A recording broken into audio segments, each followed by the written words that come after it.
Start. अध्यक्ष महोदय, जिस भावना से मैंने यह बिल पेश किया है उसको विरोधी पक्ष के लगभग सभी सदस्यों ने एक मत से महसूस किया है कि देश में बेकारी की जो समस्या है वह एक भयंकर समस्या है और उसके कारण हमारे देश का विकास चाहे वह सामाजिक हो, आर्थिक हो या सांस्कृतिक रुका हुआ है और ऐसी स्थिति में हम आगे बढ़ नहीं सकते हैं।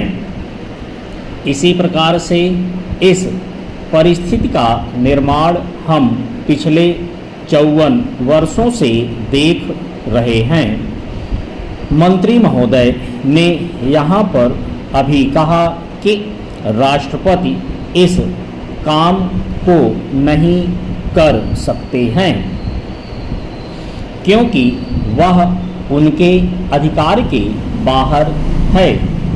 आप राज्यों में राज्यपाल शासन स्थापित करते हैं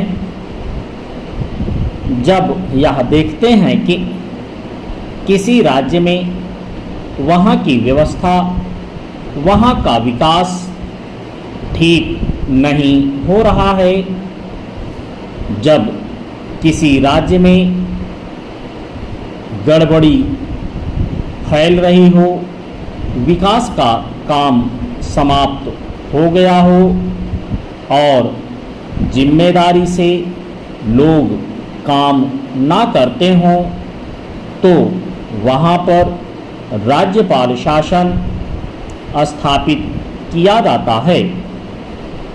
ऐसे बहुत से उदाहरण हमारे देश में मौजूद हैं। उसी प्रकार से हमारे राष्ट्रपति हैं और अगर देश में इस तरह की स्थिति वर्षों तक चले तो कोई कारण नहीं है। आपात के रूप में राष्ट्रपति इस देश की सुरक्षा के लिए, इस देश की उन्नति के लिए जिम्मेदारी अपने हाथ में ना ले सकें। हमारे भाइयों ने बहुत से उदाहरण दिए हैं कि राज्यों में संयुक्त सरकारें नहीं चली लेकिन उसके पीछे राजनीतिक हथकंडे थे। अगर कोई राजनीतिक पार्टी जिम्मेदारी से काम नहीं करती तो विधान में यह स्पष्ट है कि राष्ट्रपति शासन अपने हाथ में लें। मैं एक उदाहरण देता हूं कि संविधान में आदिवासी हरिजनों के उत्थान के लिए प्रण किया गया था कि 10 वर्ष में उनकी सामाजिक तथा आर्थिक स्थिति को सुधार देंगे। लेकिन यह सरकार उसमें भी असफल रही। उसको एक बार 10 वर्ष के लिए बढ़ाया गया और दोबारा फिर 10 वर्ष के लिए बढ़ाया गया। इसी तरह से उसको बढ़ाते जा रहे हैं लेकिन उनकी आर्थिक और सामाजिक उन्नति आप नहीं कर पाए हैं।